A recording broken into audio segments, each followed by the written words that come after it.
പലരും ആഘോഷിച്ചൊരു വാർത്തയുണ്ടായിരുന്നു. 86 വയസ്സുള്ള വാപ്പയും 82 വയസ്സുള്ള ഉമ്മയും മക്കളെ പേടിച്ച് ഒളിച്ചോടിയ കഥ.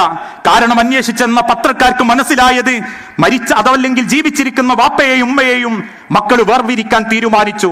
മൂത്തവൻ വാപ്പയെ നോക്കിക്കൊള്ളാമെന്ന് വാശി, ഇളയവൻ ഉമ്മയെ നോക്കിക്കൊള്ളാമെന്ന വാശി. അവസാനം ഒരു വീട്ടിൽ നിന്നും 2 പേരെയും മക്കൾ പറിച്ചു മാറ്റിയപ്പം ഒരു രാത്രി നേരം പുലരുന്നതിന്റെ മുൻപ് ആ വാപ്പാക്കും ഉമ്മാക്കും ജീവിക്കാൻ പറ്റാതായി.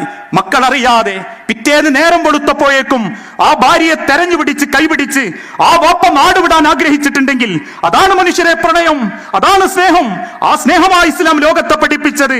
നാളെ മരിച്ചു കിടക്കുമ്പം ഭർത്താവിന്റെ നെറ്റിത്തടത്തിൽ ഉമ്മ വെച്ച് അയാൾ എന്റെ ഒരു ഭാഗ്യമായിരുന്നു റബ്ബേ എന്ന് പറയുന്ന ഒരു ഭാര്യയാവാൻ, ഒരു ഭർത്താവാകാൻ നമുക്ക് സാധിച്ചിട്ടുണ്ടെങ്കിൽ അതാണ് അള്ളാഹുവിന്റെ തിരുദൂതൻ പഠിപ്പിച്ച നാളത്തേക്കുള്ള ഏറ്റവും വലിയ സമ്പാദ്യം.